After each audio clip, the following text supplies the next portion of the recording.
Bonjour et bienvenue sur Flutterflow Pratique.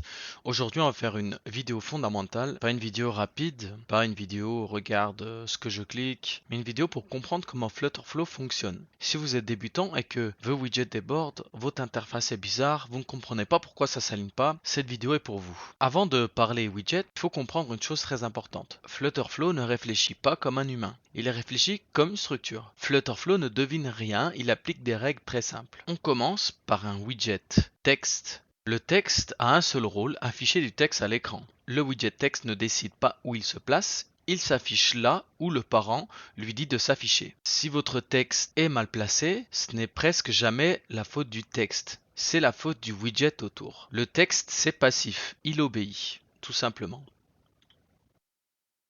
On va rajouter une colonne. Le widget colonne, c'est un widget d'organisation. Son rôle est très simple, empiler les widgets verticalement.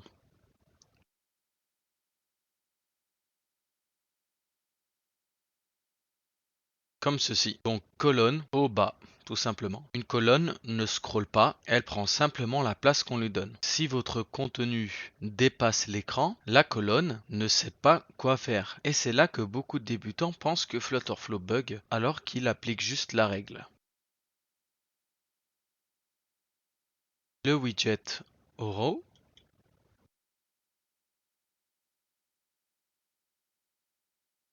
La row, c'est exactement le même principe que la colonne, mais horizontalement. Donc la row, gauche, droite.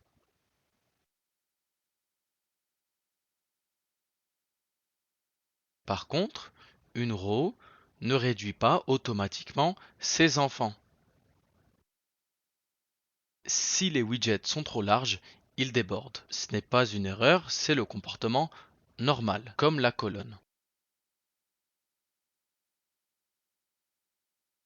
Le conteneur, c'est le widget qui permet de contrôler l'espace et l'apparence. C'est avec le conteneur que vous pouvez ajouter de l'espace autour d'un widget, lui donner un fond, arrondir les coins, contrôler sa taille. Sans conteneur, vous ne pouvez pas vraiment faire de design. Faut penser, le conteneur, c'est comme une boîte visuelle. À l'intérieur, on met un autre widget et c'est la boîte qui décide de comment ça apparaît à l'écran, par exemple.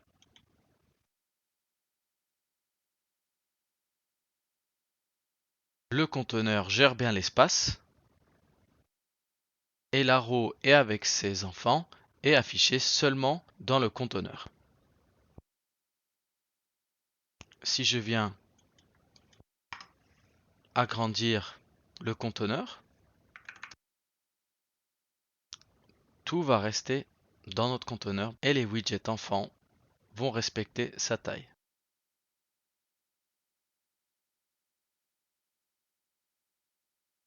Donc en réalité, Flutterflow, c'est toujours la même logique. Organiser, structurer, styliser. La colonne et la row, c'est de l'organisation. Le conteneur, une structure visuelle. Et le texte, du contenu. Les erreurs que je vois le plus souvent, c'est trop de colonnes imbriquées, pas assez de conteneurs, et essayer de faire du design avec du texte. Si votre interface est moche ou cassée, ce n'est presque jamais Flutterflow le problème, c'est la structure. Si vous comprenez vraiment texte, colonne, row et conteneur, vous avez compris les fondations de Flutterflow. Dans la prochaine vidéo, on verra pourquoi le widget ListView est indispensable et pourquoi utiliser colonne pour des listes est une très mauvaise idée. Merci beaucoup d'avoir suivi cette petite vidéo.